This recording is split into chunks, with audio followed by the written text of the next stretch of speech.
on the TD Ameritrade Network. I'm Tom White, joined by my co-host Kevin Hinks. But before we get to our next guest, let's take a look at the equity markets here. The four major indices, all at or near session highs here. We've got the S&P 500 now up 1.4%.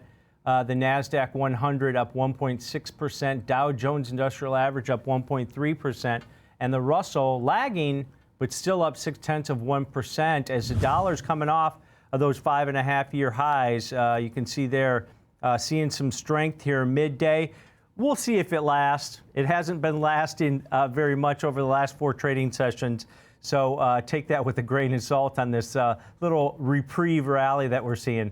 All right, let's bring in our next guest for our cash tag segment. That's going to be Landon Swan, the co-founder of LikeFolio. Landon, welcome to the show. Hey guys, thanks. Appreciate it. All right, so Meta Platforms is on tap. I still call it Facebook. Change the ticker symbol, or I'm going to keep calling it Facebook.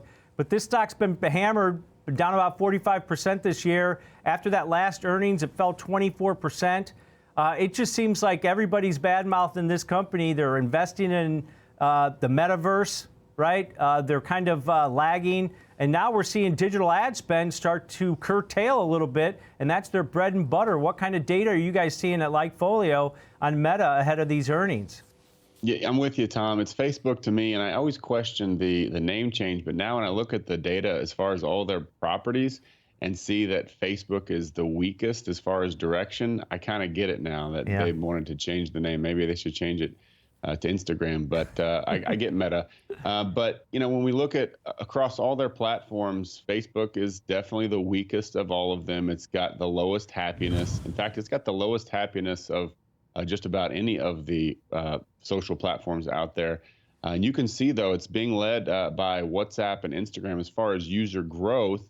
But Instagram as far as people talking about spending money. So WhatsApp's not getting a lot of purchases, but people talking about spending money on Instagram is actually at the top of the pack versus all of the social media platforms. It's actually higher than people talking about spending money on their phone in general. It's higher than TikTok, it's higher than Snapchat, Facebook, Pinterest. So Instagram is where it's at, doing very well there. Now, I will say that, you know, Facebook, we're always talking about companies at all-time highs or near one-year highs. We're at basically 52-week lows right now. We're at almost the same spot that they were on the crash dip in March of 20.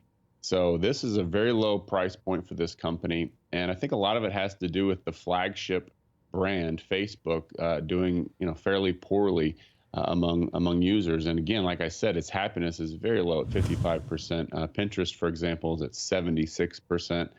So there's some competition where people are much happier. And you can see that people talking about the different brands of Facebook, this is all inclusive. This isn't just the Facebook brand. So all the brands of Meta, I should say, it's actually starting to uptick. It you know, had a spike during COVID, of course, as people were getting online more. Came back to normalcy and then is starting to uptick a little bit while the stock is really falling off. Normally, if this was, you know, a retail store or something like that, I would call this a divergence opportunity and I'd be pretty bullish. This, you know, this company behaves a little bit differently, the way that they make money, and it's not people just, you know, getting on there and using it. Of course, that's profitable with ads, but it's a little bit different than someone going in and buying something. And the data that we're seeing is a concern when it comes to happiness, like I talked about, over censorship, over it being bad for the mental health of teens. There's a lot of, you know, bad talk about how they prioritize polarizing content. So they'd rather you kind of get upset so you continue to engage rather than making people happy. And of course, the Apple privacy stuff doesn't help. So there's a lot of problems with the Facebook brand, but the Instagram brand is doing really well. So it's kind of one of those situations like, which one do you want to bet on, and where do you think it's going from here? So overall, the company, I'd say that we are very, very slightly bullish, very slightly. I would maybe even go as far as to say we're neutral with a lean, but very slightly bullish on this one. Their scores plus 26, but you know, they're putting a lot into the metaverse, and that's sort of a long-term play. That as a topic has a plus 4,500% increase year over year. People talking about the metaverse. It didn't exist a year ago.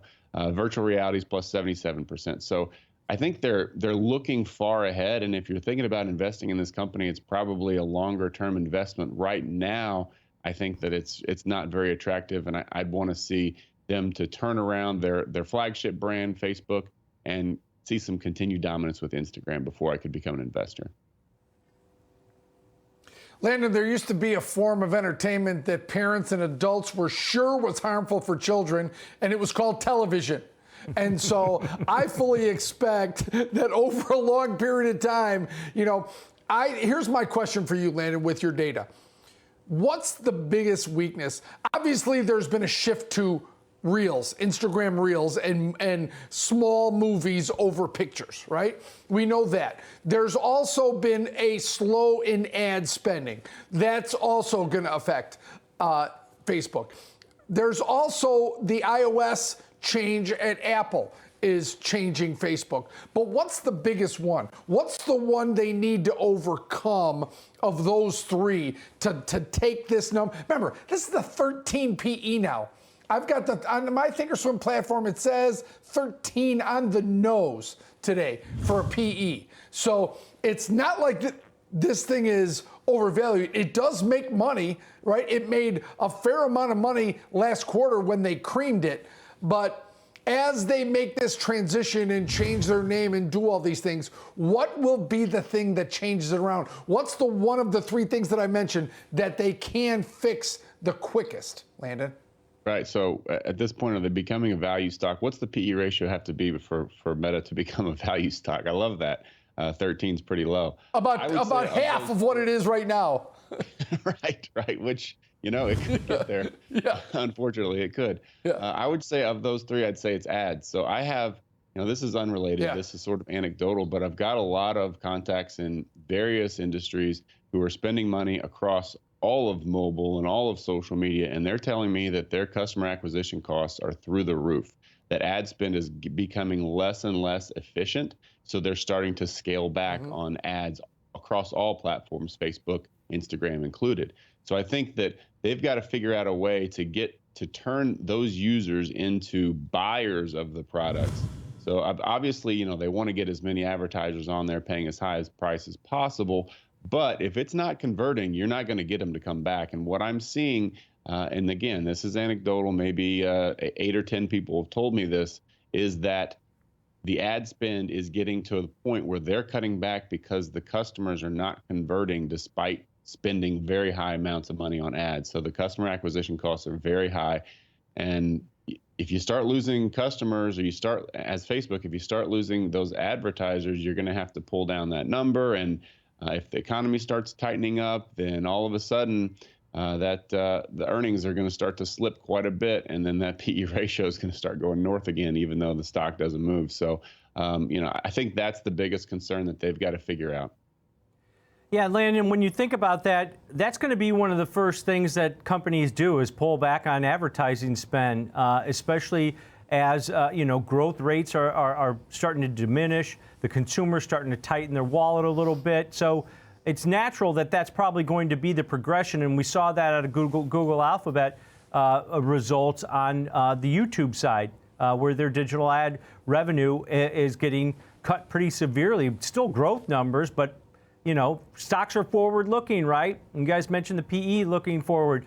But they've got over 2 billion daily active users on these platforms that they have. And you mentioned Instagram, because I think that's the quandary, because it seems like everybody wants to stay away from Facebook, and I'm in that camp also. Instagram is easier to use, but the monetization of the Reels and the ads within Instagram, I think they're a little bit more direct, more flexible. Is that where they're going to see the growth? Because clicking on an ad in there and people buying stuff because they know what you're looking at online, they know what you want, they know what you talk about. I don't know if they actually have voice recognition algorithms out there, but is that how they stay afloat? Because the expectations right now are so low for this company going into this earnings result.